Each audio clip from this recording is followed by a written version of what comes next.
Because you are so knowledgeable, I wish, Lord LaFranc, to ask you about love.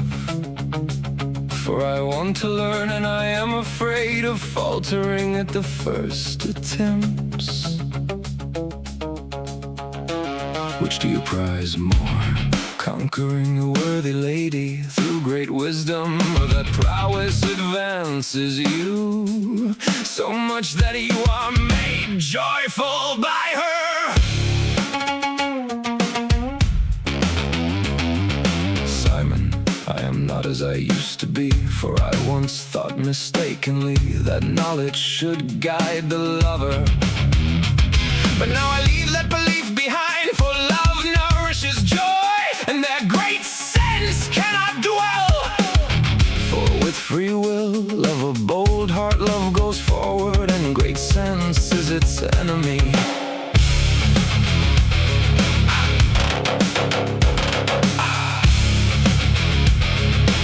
I turn away from your counsel, Lord LaFranc, I'll never run that way again.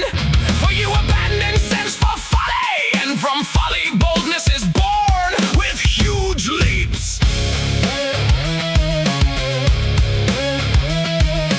Therefore, since foolishness holds the power, hardly can any man be worthy or do fair prize deeds if sense and reason do not guide him.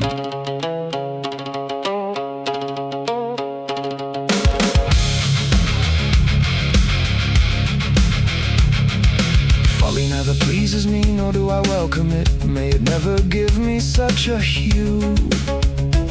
But great sense does not have such savor for me in loving, for joy is worth more there. Nor do you report that foolishness ever came to please me. Rather I say truly, it is not great folly at all. That is not sense to lovers. Lord LaFranc, I grieve because of love. I have anxious thought and sorrow, and I cannot vanquish so great a burden through power or boldness. Rather my dismay increases, which makes me suffer each day, and I despair. So if sense is not my guarantor to guide me, I shall die at once.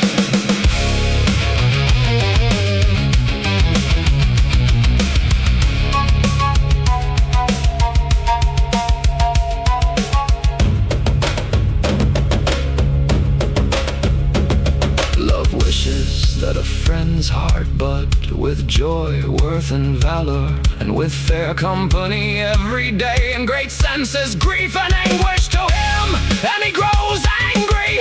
So sense should be of no use to you in love. In my opinion, you will leave it behind by love's own commands, for great sense is less savory.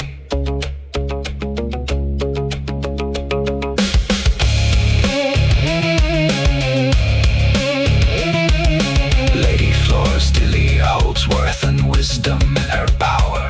Let her judge the dispute if she please, and the Jack McGrills who is gay and worthy. Simon, she must side with me, in my opinion. Enough floors, and if she agrees to it, I care not if Jack me holds with you.